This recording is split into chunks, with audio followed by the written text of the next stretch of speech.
po ba ang katangian ng mga salita ng ating Panginoong Diyos na nakasulat dito sa Biblia? Kaya dito dapat na masalig ang paniniwala at pananampalataya ng tao para mataglay niya ang tunay na pananampalataya at magtamo siya ng kaligtasan.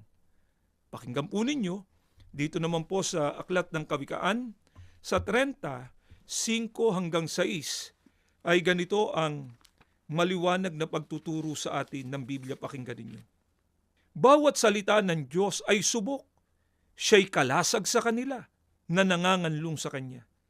Huwag kang magdagdag sa Kanyang mga salita. Baka Kanyang sawayin ka at masundang kang sinungaling. Maliwanag po, batay sa pagtuturo ng banal na kasulatan, ang katangian ng mga salita ng ating Panginoong Diyos. Ang sabi sa talata, ang salitaan niya ng Diyos ay subok. Subalit ano po ang itinatagubilin sa atin para lubusan nating pakinabangan ang mga katotohanang nakasulat dito sa banal na kasulatan na ang banggit nga sa banal na kasulatan kanina ang mga salitaan niya ng Diyos ay subok. Ang tagubilin po ay huwag kaanyang magdagdag sa kanyang mga salita.